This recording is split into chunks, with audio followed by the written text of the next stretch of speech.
Hi, I'm Josh Willis, the project scientist for the Jason 3 missions to measure sea level rise from space. In some ways, sea level rise is really simple. As water heats up, it takes up more room. This drives sea level rise. And in addition, as glaciers and ice sheets are melted, extra water is added to the ocean, just like when you turn on your faucet in the bathtub. Over 90% of the heat trapped by greenhouse gases is being absorbed by the oceans. When that happens, seawater expands, and this helps drive sea level rise. Hundreds of millions of people around the world live on coastlines that can be threatened by rising seas.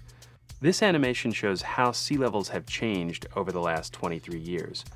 Globally, sea levels have gone up by about 6 centimeters during that time. But it doesn't happen all at the same speed everywhere. Some places are rising faster than others, and some places are even falling. Orange and red colors mean that sea levels have gone up in these locations, and blue and white means sea levels stayed the same or actually fallen.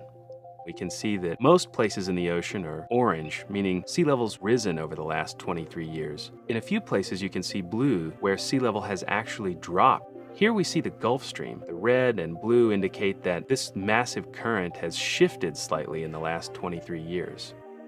Off the west coast of the United States, we've seen sea levels actually drop. This is because waters there have been cooling because of something called the Pacific Decadal Oscillation.